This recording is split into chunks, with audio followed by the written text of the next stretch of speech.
Everyone, welcome to my YouTube channel. आज हमारा topic है lines and angles, exercise 6.1, question number 3। Statement है, in this figure angle P Q R equals to angle P R Q, then prove that angle P Q S equals to angle P R T. अब देखो, इनमें again मैंने सबसे पहले starting कैसे करनी है, पहले हम लिखेंगे गिवन क्या है। ठीक है जी, गिवन आपके पास क्या है, गिवन में है angle P Q R is equals to angle P R Q.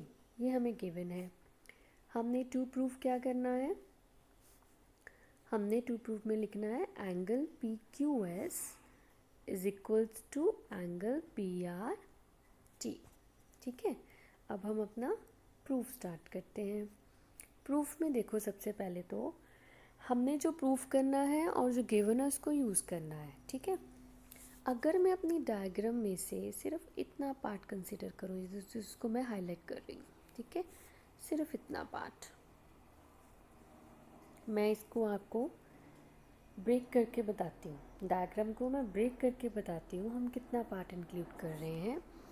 ये देखो, ये पी क्यू, ये एस क्यू, आर तक वाला पार्ट। ठीक है, तो इतने पार्ट को अगर हम ब्रेक करते हैं तो देखो, अगर मैं इसे ब्रेक करती हूँ तो ये कुछ इस तरह से बनता है। ठीक है, यहाँ पे P, यहाँ पे Q, यहाँ पे S, यहाँ पे R आ गया हमारे पास। ठीक है, तो अब इस पार्ट को जब मैंने ब्रेक किया तो इसमें देखो ये कौन सी फॉर्म बन रही है, कौन सा अल्फ़ाबेट बन रहा है, Y बन रहा है। मतलब ये जो दो एंगल हैं ये लीनियर पेयर फॉर्म कर रहे हैं। तो इट मीन्स अब हम इसको कैसे लिख सकते हैं, एंगल पी क्यू एस मतलब this angle plus angle P Q R. ठीक है, मतलब ये वाला angle, this is equals to 180 degree because of linear pair. अब इसी तरह से देखो, मैंने डायग्राम में से, आपके डायग्राम ऐसे था, ये पार्ट उठाया था, ये वाला पार्ट उठाया था। ठीक है, अब अगर सेम मैं इसी डायग्राम में से ये वाला पार्ट उठाती हूँ इस तरह से, ये सेक्शन। ठीक है, और इस सेक्शंस में नेम्स क्या क्या है, ये कुछ इस तरह से है। यहाँ पे नेम क्या है, P है, R है, इधर T है, और इधर हमारे पास क्या है, Q है। तो it means this angle and this angle, ये भी अल्फ़ाबेट Y ही बन रहा है। तो इन दोनों का सम मतलब angle P R T plus angle P R Q is equals to 180 degree because of linear pair. तो इट मीन्स ये जो मेरे पास पूरी की पूरी फिगर है, एक तो यहाँ से लीनियर पेयर बन रहा है, ठीक है, और एक यहाँ से लीनियर पेयर बन रहा है, और मैंने आपको ब्रेक कर करके बताया। तो अब हम लीनियर पेयर यहाँ पे लगा देते हैं। तो पहले हम क्या लिखेंगे, एंगल पी क्यू एस, जो हमारे पास डायग्राम था ना, यहाँ पे था P, यहाँ पे Q, यहाँ पे S, यहाँ पे R, यहाँ पे T। तो पहले मैंने एंगल पी क्यू एस मतलब ये वाला एंगल लिया, उसके साथ कौन सा लिया जाएगा, ये वाला angle P Q R. Angle P Q R is equals to 180 degree bracket में लीनियर पेयर। ठीक है, इसको क्वेश्चन नंबर 1 नेम दे देते हैं। अब दूसरा देखो, मैं कौन सा एंगल लूँगी, ये वाला angle, angle P R T, angle P R T plus angle P R Q is equals to 180 degree bracket में लीनियर पेयर। इसको क्वेश्चन नंबर 2 नेम दे देते हैं। अब देखो, जो इक्वेशन 1 है, इक्वेशन 2 है, दोनों के दोनों किसके इक्वल हैं, 180 डिग्री के। इट मीन्स ये दोनों इक्वेशन भी आपस में क्या होंगी, इक्वल हो जाएंगी, और 180 तो कैंसिल हो जाएंगे ना। ठीक है, तो अब हम क्या लिखेंगे, from equation 1 and 2, from equation 1 and 2 हमारे पास क्या आ जाएगा, angle P Q S plus angle P Q R is equal to angle P R T plus angle P R Q. ठीक है, क्योंकि ये दोनों के दोनों 180 के इक्वल थे, तो ये दोनों आपस में भी इक्वल हो गए।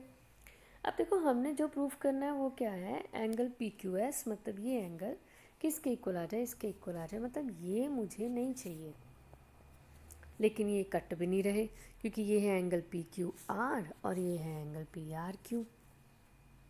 अब हमें कुछ गिवन भी याद होगा कि हमारे पास एंगल पी क्यू आर क्या दिया था, एंगल पी आर क्यू था। मतलब मैं यहाँ पे एंगल पी क्यू आर की जगह लिख रही हूँ पी आर क्यू, बाकी मैंने कोई चेंज नहीं किया, ठीक है। मैंने सिर्फ इस एंगल को चेंज किया है, बाकी मैं कोई चेंज नहीं कर रही हूँ। और यहाँ पे हम रीज़न क्या दे देंगे, because angle P Q R is equals to angle P R Q, ठीक है। तो अब ये देखो ये कैंसिल हो गया, ये दोनों के दोनों कैंसिल हो गए, सेम सेम एंगल आ रहे हैं। तो हमारे पास बचा क्या, angle P Q S equals to angle P R T. और यही हमने क्या करना था, प्रूफ करना था, ठीक है जी। तो इसी के साथ हमारा ये क्वेश्चन कंप्लीट हो गया। हमारा क्वेश्चन नंबर 4 है, स्टेटमेंट है x plus Y is equal to W plus Z then prove that A O B is a line. अब देखो ए ओ बी लाइन कैसे प्रूफ होगी, जो मैंने हाईलाइट किया हुआ है ये लाइन मैंने ए ओ बी में आती है और इसको मैंने स्ट्रेट लाइन प्रूफ करना है। ये कैसे प्रूफ होगा, अगर इसके ऊपर बनने वाले दो एंगल्स का सम 180 डिग्री हो जाए। अब इसके ऊपर कौन कौन से एंगल्स बनते हैं, एक तो बनता है जेड एंड डब्ल्यू। अगर मैं W plus Z equal to 180 degree proof कर दूँ तब भी हम कह देंगे ए ओ बी लाइन है। अगर मैं एक्स प्लस वाई 180 प्रूफ कर दूँ तब भी ए ओ बी लाइन में ही होगा, क्योंकि इसमें भी ए ओ बी आता है। तो अब देखते हैं इसको करके। सबसे पहले तो आप ये देखो, आपके पास ये जो फिगर है ये कुछ मैं रफली आपको बताती हूँ। यहाँ पे देखो y है, यहाँ x है, यहाँ w है, यहाँ z है। ये सारे के सारे एंगल एक पॉइंट के राउंड आ रहे हैं, कंप्लीट एंगल बन रहा है ना। ये देखो ये पूरे का पूरा एक कंप्लीट एंगल जा रहा है, और कंप्लीट एंगल का सम कितने डिग्री होता है, 360 डिग्री। तो हम यही यूज़ करेंगे इसमें। तो पहले लिखते हैं, हमारे पास गिवन क्या है, गिवन है x plus Y equals to W plus Z. To prove हमने क्या करना है, A O B is a line. A O B is a line लिख लो या A O B is a straight line लिख लो। नेक्स्ट है, अब हमारे पास है प्रूफ। प्रूफ में देखो हमने क्या करना, मैंने अभी आपको बताया जैसे कि x plus Y plus W plus Z, ये सारे के सारे एंगल क्या फॉर्म कर रहे हैं, कंप्लीट एंगल। और कंप्लीट एंगल होता है 360 डिग्री के इक्वल, ठीक है। तो आप यहाँ पे रीज़न लिख दो, कंप्लीट एंगल भी लिख सकते हो या एंगल्स अराउंड अ पॉइंट भी लिख सकते हो। उसके बाद अब आप देखो x प्लस वाई की वैल्यू आपको गिवन है स्टेटमेंट में क्या है, ठीक है। चाहे आप w प्लस जेड की वैल्यू यूज़ कर लो, चाहे आप x प्लस वाई की यूज़ कर लो। मैं यहाँ पे x प्लस वाई की यूज़ करने जा रही हूँ, और x प्लस वाई हमें किसके इक्वल दिया गया है, w प्लस जेड के दिया गया है। इट मीन्स यहाँ पे x प्लस वाई की जगह हम क्या लिखेंगे, w प्लस जेड लिख देंगे। और इस w प्लस जेड को कुछ नहीं करेंगे, ठीक है, एक बार ही वैल्यू यूज़ करनी है। तो ये आ गया इक्वल्स टू 360 डिग्री। सपोज़ आप इसकी वैल्यू नहीं लगाना चाहते थे, आप इसकी लगाना चाहते थे, तब इक्वेशन क्या बननी थी, x plus Y plus X plus Y. Depend करता है आप कौन सी लगाना चाहते हो, इससे कोई फ़र्क नहीं पड़ने लगा। नेक्स्ट देखो 2 टाइम्स w आ रहा है, 2 टाइम्स z आ रहा है, ठीक है। इक्वल्स टू क्या बन रहा है, 360 डिग्री। यहाँ से 2 कॉमन ले लेंगे, inside the bracket w plus Z बचा। नेक्स्ट स्टेप में w plus Z equals to 360, 2 इधर मल्टीप्लाई हो रहा है, इधर आके क्या हो जाएगा, डिवाइड हो जाएगा। Then w plus Z equals to 360/2 is 180 degree. अब देखो मैंने आपको बताया था ना कि जो आपकी फिगर है उसमें कुछ जो आपकी ऐसी फिगर थी, यहाँ y, यहाँ x, यहाँ z, यहाँ w, और ये थी आपके पास ए ओ बी लाइन, ठीक है। मैंने बोला था ना, या तो ये दो एंगल्स का सम 180 डिग्री आ जाए या इन दोनों का आ जाए, क्योंकि ये दो एंगल्स ही हैं जिस पे जो ए ओ बी लाइन के ऊपर आते हैं, ठीक है। तो मेरे पास किसका सम आ रहा है, इसका आ रहा है। अगर इसका भी आ गया तब भी ठीक है।